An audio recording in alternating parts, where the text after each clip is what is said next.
In the name of Allah, most gracious, most merciful.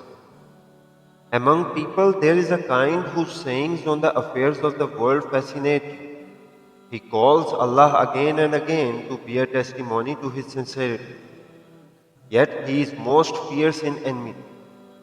Whenever he attains authority, he goes about the earth spreading mischief and laying to waste crops and human life, even though Allah, whose testimony he invokes, does not love mischief.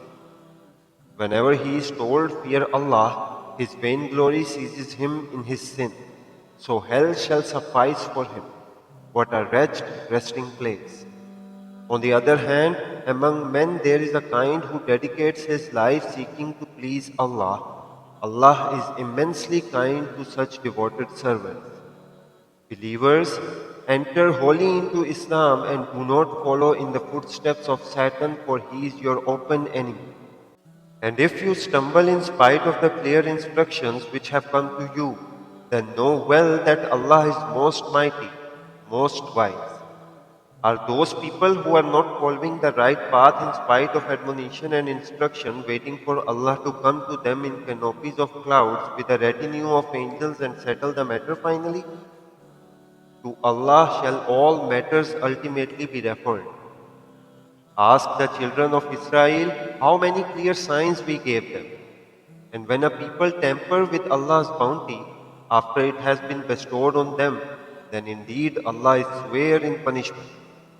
Worldly life has been made attractive to those who have denied the truth. Such men deride the men of faith, but the pious shall rank higher than them on the day of resurrection.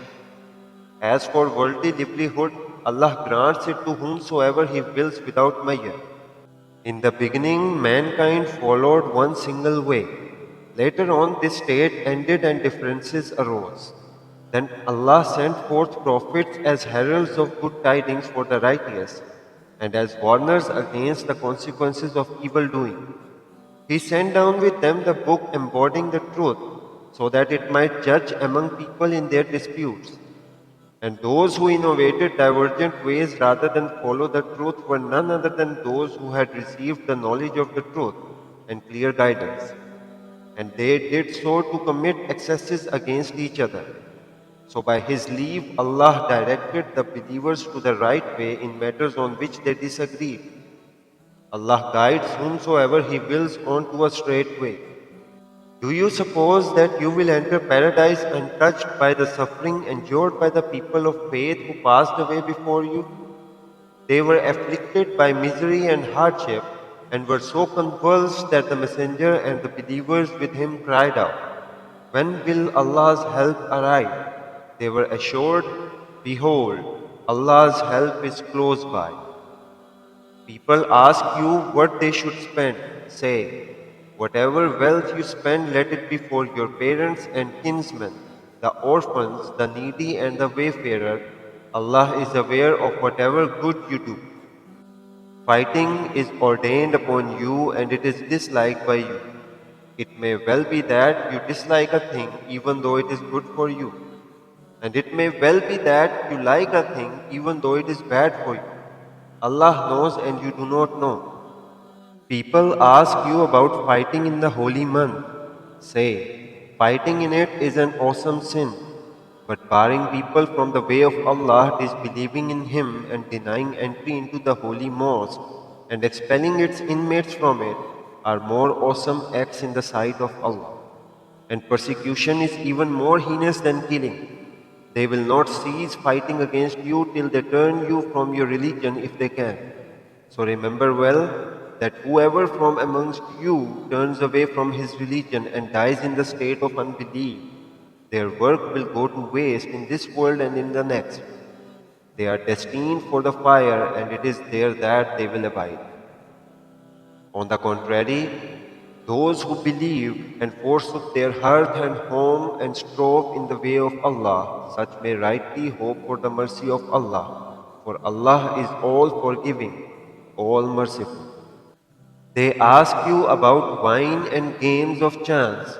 Say, in both these there is great evil, even though there is some benefit for people, but their evil is greater than their benefit. They ask, what should we spend in the way of Allah? Say, whatever you can spare.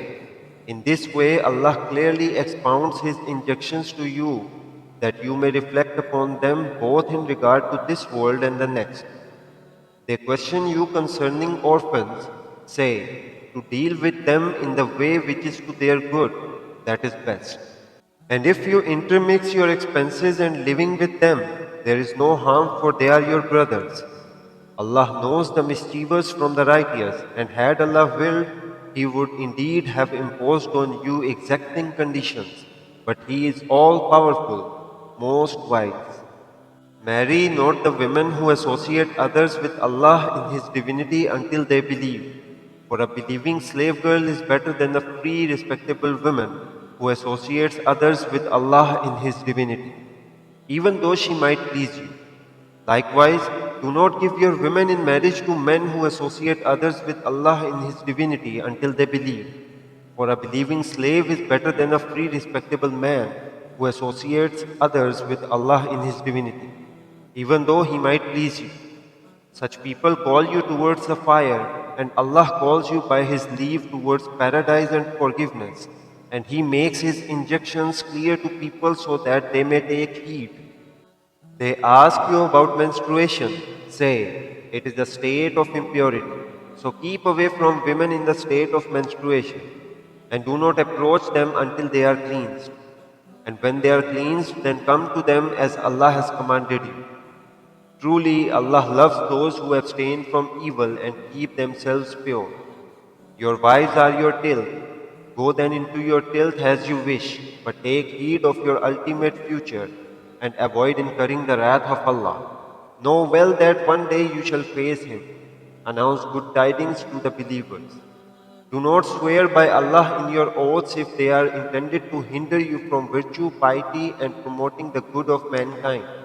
Surely, Allah is all hearing, all knowing. Allah will not take you to task for the oaths you utter in vain, but will certainly take you to task for the oaths you utter in earnest. Allah is all forgiving, all forbearing. For those who vow abstinence from their wives, there is a respite of 4 months. Then, if they go back on their vow, they will find that Allah is all forgiving, all compassionate. And if they resolve on divorce, surely Allah is all hearing, all knowing. Divorced women shall keep themselves in waiting for 3 menstrual courses, and it is unlawful for them, if they believe in Allah and the last day, to hide whatever Allah might have created in their wombs. Should their husbands desire reconciliation during this time, they are entitled to take them back into wedlock. Women have the same rights against their men as men have against them. But men have a degree above them. Allah is all powerful, all wise. Divorce can be pronounced twice.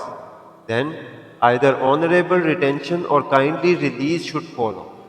While dissolving the marriage tie, it is unlawful for you to take back anything of what you have given to your wives, unless both fear that they may not be able to keep within the bounds set by Allah.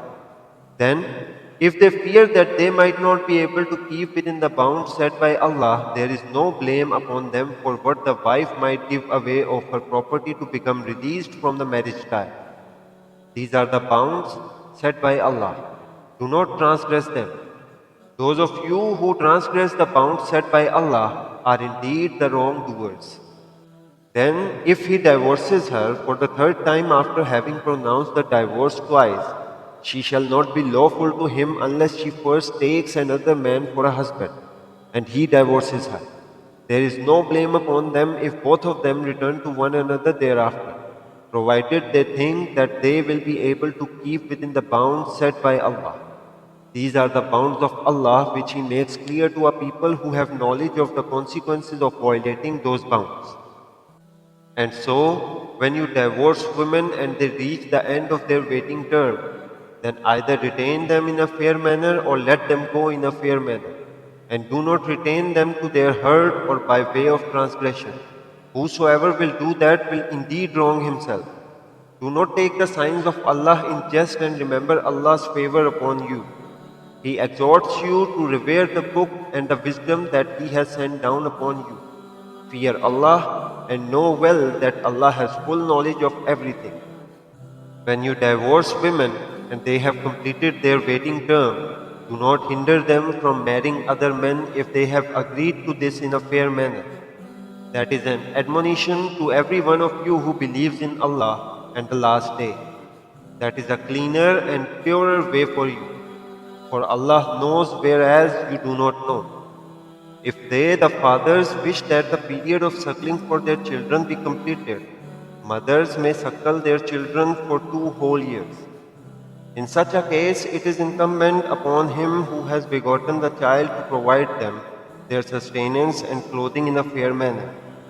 But none shall be burdened with more than he is able to bear.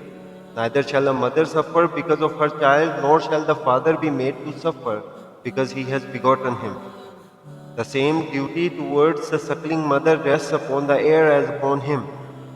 And if both the parents decide by mutual consent and consultation to wean the child, there is no blame on them. If you decide to have other women suckle your children, there is no blame upon you, provided you hand over its compensation in a fair manner. Fear Allah and know well that Allah sees all that you do. The wives of men who have died must observe a waiting period of 4 months and 10 days. When they have reached the end of the waiting term, there is no blame upon you regarding what they may do with themselves in a fair manner. Allah is well aware of what you do. There is no blame upon you whether you hint at a marriage proposal to such women or keep the proposal hidden in your hearts. Allah knows that you will think of them in that connection. But do not make any secret engagement with them and speak openly in an honorable manner. Do not resolve on the marriage tie until the ordained term has come to its end. Know well that Allah knows even what is in your hearts. So, have fear of Him and know well that Allah is all forgiving, all forbearing. There is no blame upon you if you divorce your wives before you have touched them or settled a bridal gift upon them. But even in this case, you should make some provision for them. The affluent according to his means, the straitened according to his means, a provision in fair manner. That is a duty upon the good doers. And if you divorce them before you touch them or settle a bridal gift upon them, then give them half of what you have settled unless either the women act leniently and forego their claim. For he in whose hand is the marriage tie acts leniently and pays the full amount. If you act leniently, it is closer to God-fearing.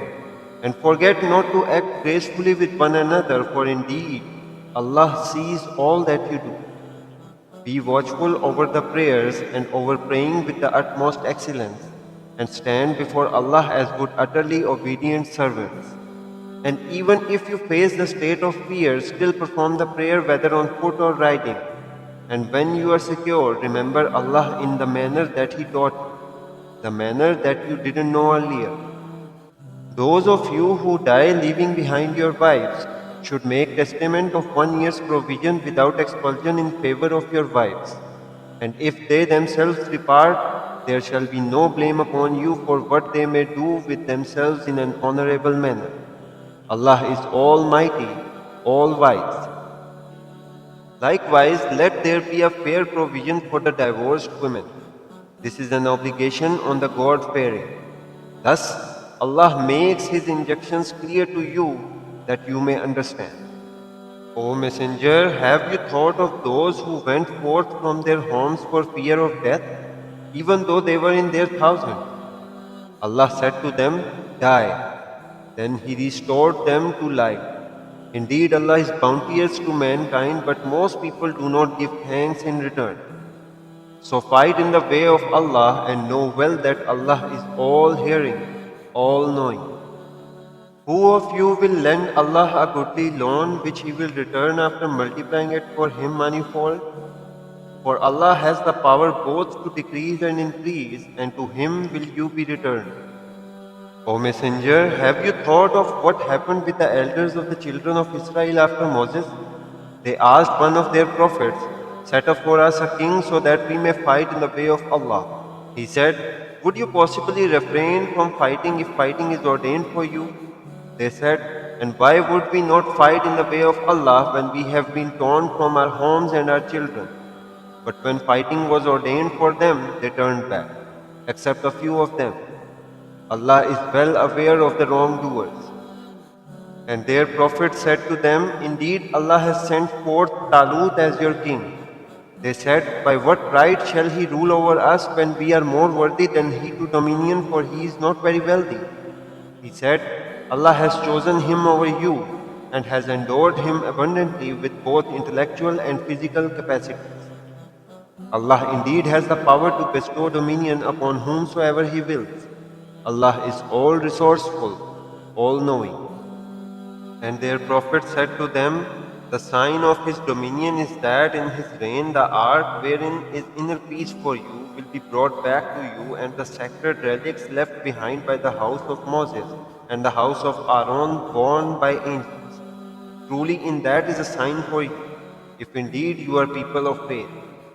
When Talut set out with his forces, he said, Allah will try you with a river, and whoever drinks of it does not belong to me. He who refrains from tasting it, unless it be just a palmful, he indeed belongs to me. Then all except a few of them drank their fill at the river. But as soon as Talut and the believers with him went forth across the river, they said, today we have no strength to face Jalut and his forces. But those who believed that they were bound to meet their Lord said, how often has a small party prevailed against a large party by the leave of Allah? Allah is with those who remain steadfast. And when they went forth against Jalut and his forces, they prayed, our Lord, shower us with patience and set our feet firm and grant us victory over this unbelieving people. Thereupon, by Allah's leave, they put the unbelievers to flight, and David killed Jalut. And Allah granted him dominion and wisdom, and imparted to him the knowledge of whatever He willed. And were it not that Allah repelled some people with another, the earth would surely be overlaid with mischief. But Allah is bounteous to the people of the world, and thus extirpates mischief. These are the signs of Allah which we recite to you in truth, for indeed you are one of those entrusted with the message. سبحانك اللهم وبحمدك أشهد أن لا إله إلا أنت أستغفرك وأتوب إليك. My dear brothers and sisters, if this recitation brought you peace, clarity or closeness to Allah, please consider supporting Sabeel Jannah by subscribing and sharing our playlists with your family and friends. Spreading the Quran is a sadaqah that continues to benefit you. The journey continues next week with Juzz 3 Part 1. Until then, may Allah protect you, bless your time, and make the Quran a companion in your life. Wassalamu alaikum wa rahmatullahi wa barakatuh.